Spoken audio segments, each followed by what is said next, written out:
सोची सोची जिया हमारो काहे घबराता दरोगा जी हो। 4 दिन से पियावा बन पाता दरोगा जी हो। 4 दिन से पियावा बन पाता। सोची सोची जिया हमारो सोची सोची जिया हमारो काहे घबराता दरोगा जी हो। 4 दिन से पियावा बन पाता दरोगा जी हो। 4 दिन से पियावा बन पाता।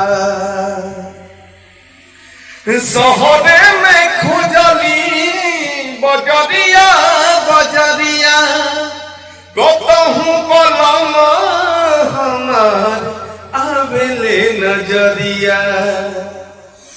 शहरे में खुजली बजरिया बजरिया कतहु बलम हमार आवेले नजरिया।